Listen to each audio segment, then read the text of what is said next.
Good morning beautiful people, कैसे हैं आज आप सब लोग। आज मैं फिर से हाजिर हूँ कुछ नई टिप्स लेकर के जो आपको पॉजिटिव रखे और आपको अपने गोल्स को रीच करने में मदद करे, यानी कि आप जल्दी अपने गोल्स पाएं अपनी लाइफ में। और हमेशा पॉजिटिव रहिए, क्योंकि पॉजिटिव रहने से हमेशा आपके काम जल्दी होंगे और आपको खुद ही एहसास होगा कि आप अंदर से कितना खुश रहने लगे हैं।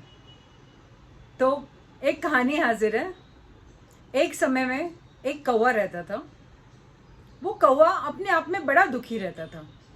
उसे हमेशा लगता था कि मैं तो काला हूँ, इसके लिए मुझे कोई प्यार नहीं करता, और ऐसे मैं कोई इतना सुंदर भी नहीं लगता हूँ इस काले रंग की वजह से, और मुझे कोई दूसरे पक्षियों की तरह मेरे में कलर नहीं है, कुछ नहीं है, तो फिर मेरे को कोई याद भी नहीं करता, कोई इंसान भी मुझे प्यार नहीं करते हैं, क्योंकि सिर्फ श्राद्ध में आते हैं और सोचते हैं कि चलो हमने पितर देवता को खाना खिला दिया, इसीलिए थोड़ी देर वो हमें बुलाते हैं, बाद में नहीं तो वो भी हमें बुलाते ही नहीं कभी भी। यानी अगर पत्थर मार के वापस भी भगा देते शायद, कि क्यों हमारे यहाँ आके काव काव कर रहा है।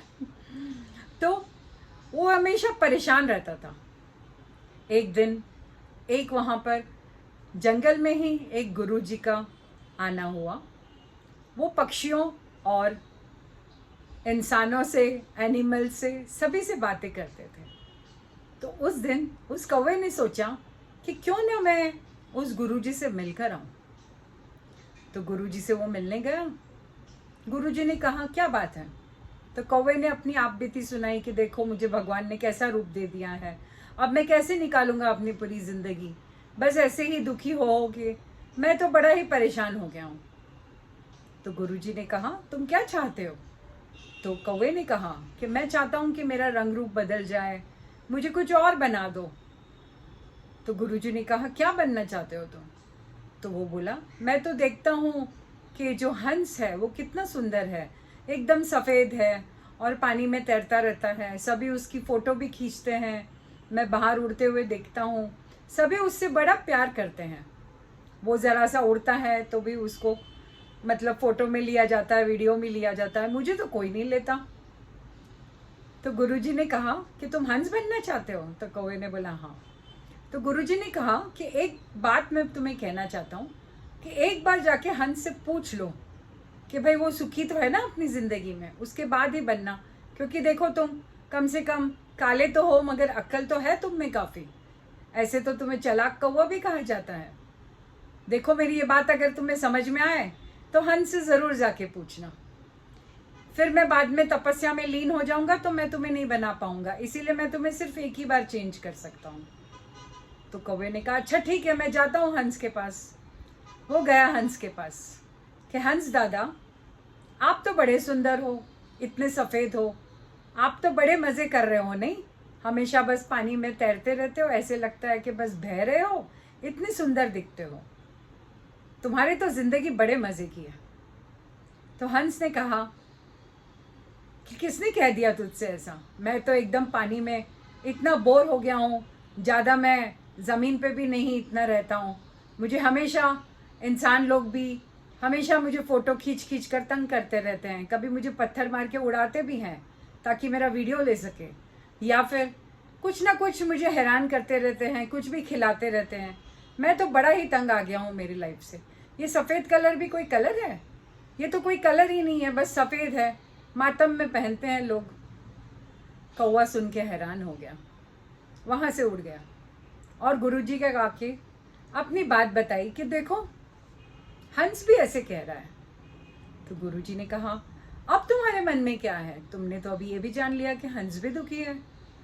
तो बोला हाँ, तो एक काम करता हूँ, मैं तोते के पास जाता हूँ, तोता तो बड़ा सुंदर होता है और बड़ा उसे पालते भी हैं, बहुत मिट्ठू मिट्ठू करते हैं, उससे पूछ के आता हूँ। तो उससे पूछने गया।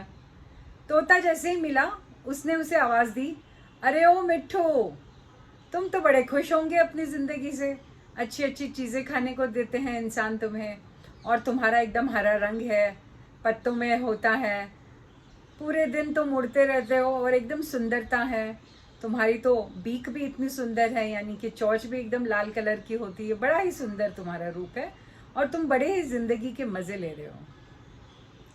कौवा ने ऐसा मिट्ठू से कहा। तो मिट्ठू यानी कि पैरट ने तोते ने कहा कि तुम क्या बोल रहे हो कौवे दादा, तुम्हें नहीं पता है पक्षी होकर भी हम हमेशा कितनी बार हमें इंसान पिंजरे में बंद कर देता है सिर्फ हमारी सुंदरता की वजह से। और कभी पक्षी पिंजरे में खुश हुआ है? कभी नहीं। इसके लिए आप ही ये सोच कर देखो कि क्या आप पिंजरे में रहना चाहते हो? बस इसी सुंदरता की वजह से मैं पिंजरे में रहता हूँ, ऊपर से मेरे को मिर्ची खाने दे देते हैं जो कि मुझे बिल्कुल अच्छी नहीं लगती, मगर पता नहीं इंसानों को ऐसा क्यों लगता है। और अगर मैं पेड़ पर भी बैठूं तो मैं एकदम मिक्स हो जाता हूँ, कोई अलग नहीं दिखता, कोई मुझे पहचान भी नहीं पाता पेड़ में से। यानी उसे तो इस चीज़ की भी प्रॉब्लम थी। तो फिर वहाँ से भी कौवा उड़ के आ गया। फिर से गुरुजी को बोला कि अरे मैंने तो सोचा था कि तोते की लाई बड़ी अच्छी है, मगर ये तो कुछ उल्टा ही हो गया। तो गुरुजी ने बोला अब मैं लास्ट चांस दे रहा हूँ तुझे, फिर मैं तपस्या में लीन हो जाऊंगा तो फिर मैं तुझे नहीं मिलूंगा। अब लास्ट बार तो किसके पास जाना चाहता है? तो बोलता है नहीं, मुझे मोर बना दो, मोर तो ज़रूर ही बहुत खुश होगा, इतना सुंदर तो कोई और है ही नहीं और राष्ट्रीय पक्षी भी है। तो ये सुनते ही गुरुजी ने कहा नहीं भाई, लास्ट चांस है, आप उससे भी मिलके ही आ जाओ। वो उड़ा। मोर दादा, मोर दादा मोर के पास पहुंचने पर बोला कि तुम तो बड़े खुश हो, तुम तो राष्ट्रीय पक्षी हो, तुम्हारे तो इतने सुंदर पंख हैं, और जब भी बारिश होती है तो तुम नाचते हो, कितने सुंदर लगते हो, दाना भी खाते रहते हो और जंगलों में भी घूमते रहते हो, तुम्हें तो प्रोटेक्ट भी किया जाता है। इतना ही सुनते हुए मोर एकदम गुस्से में आ गया एक्चुअली, और उसने कहा कि कौवे तू तो बिल्कुल ही पागल हो चुका है, तुझे पता है हमारा कितना शिकार होता है हमारे पंखों के लिए, हमारे जिंदा रहते हुए भी हमारे पंख लोग खींच खींच के उतार लेते हैं सिर्फ बेचने के लिए, और मैं तो इस सुंदरता से बेहद परेशान हूँ। उल्टा मैं अगर नहीं दिखाई देता तो मैं चैन की जिंदगी जीता। राष्ट्रीय पक्षी होने के बावजूद भी कितने लोग मेरा शिकार करते हैं, गवर्नमेंट इतनी वो ध्यान रखते हुए भी शिकारी तो कर ही लेते हैं अपना काम, और मैं तो कोई खुश नहीं हूँ। मैं तो चाहता था कि एक अच्छा सादा सूदा जीवन हो मेरा, मैं आराम से रहूँ और खुश रहूँ। मुझे तो मेरी ज़िंदगी बिल्कुल पसंद नहीं है, इस सुंदरता मेरे कोई काम नहीं आई है। इतना ही सुनते कौवा फिर से गुरुजी के पास उड़ गया और गुरुजी को बोला अरे मोर भी नहीं है सुखी, तो अब तो मैं किसके पास जाऊं? तो गुरुजी ने उसे समझाया कि अब तुम समझो, तुम्हारे दिमाग से भी सोचो। ऐसा ही सोचकर फिर कौवे ने कहा ठीक है, मैं अपनी ज़िंदगी में ठीक हूँ। इस कहानी से हमें क्या मॉरल मिलता है? यानी कि हम इंसान भी तो ऐसे ही है ना, हम हमेशा सोचते हैं कि दूसरे की थाली में घी ज़्यादा है, यानी कि दूसरे का गार्डन ज़्यादा अच्छा है, दूसरे का घर ज़्यादा अच्छा है, दूसरे की ज़िंदगी में बहुत प्यार है, दूसरे की ज़िंदगी बहुत ही अच्छी जी रहा है वो। मगर क्या हमने उनको जाके रियल में पूछा है? क्या हमने सच में पता करने की कोशिश की है कि उनकी प्रॉब्लम्स क्या है? अगर हमने की होती तो हमें पता चलता कि दुखिया नाना संसार, यानी कि ये तो कहा ही गया है, हर आदमी के, हर औरत के, हर इंसान के, पक्षी के, एनिमल्स के, सबके ज़िंदगी में क्या क्या दुख हैं और वो किस चीज़ से जूझ रहे हैं, यानी कि स्ट्रगल कर रहे हैं और हमेशा ये सोच रहे हैं कि हम कैसे इसमें से निकलें। क्या हमने ये कभी सोचा है? इसीलिए मैं हमेशा बोलती हूँ कि हमें कभी पता नहीं होता कि सामने वाला किस स्ट्रगल से गुजर रहा है, और हम सोचते हैं कि उसकी ज़िंदगी बहुत बेहतर है।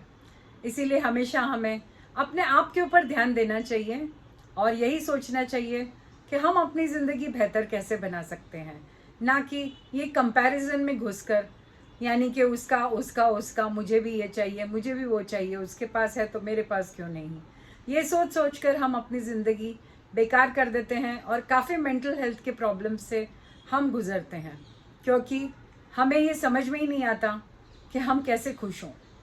इसीलिए ये कंपैरिजन बंद कीजिए। आपका कंपैरिजन सिर्फ अपने आप से है और अपने आप को बेहतर बनाने की कोशिश कीजिए। अपने आप में खुश रहना सीखिए और आपके पास जो है वो बहुत ही बेहतर है और भगवान ने कुछ ना कुछ सोच कर ही किया है। और जो भी आप चाहते हैं तो अपने आप के लिए ही कुछ करिए, यानी कि अपनी ज़िंदगी खुद बेहतर करिए, ये नहीं कि दूसरे के पास क्या है वो सोच सोच कर दुखी होना। यही मैं चाहती हूँ कि always be kind to somebody because we don't know what they are going through, यानी कि हमें नहीं पता कि वो किस स्ट्रगल से गुजर रहे हैं। इसीलिए हमेशा हमें दूसरे की बातें भी समझनी चाहिए, उनका भी पर्सपेक्टिव समझना चाहिए। इसी बात के साथ आज का वीडियो बहुत लंबा हो चुका है, इसीलिए मैं अंत करूँगी यहाँ पर ही और जल्दी मिलूँगी आपसे। खुश रहिए, सबको खुश रखिए, बी काइंड टू एवरीबडी। जय हिंद, जल्द मिलते हैं। आप मेरे YouTube चैनल पर ज़रूर सब्सक्राइब करिए और बेल आइकन भी दबा दीजिएगा ताकि अगला वीडियो जो मिरर एक्सरसाइजेस पे आने वाला है उसके लिए आपको जल्दी ही नोटिफिकेशन मिल जाए और हम फिर वो करके अपने आप को और आगे ले जाएं। पॉजिटिव थॉट्स हमेशा रखिएगा। जय हिंद।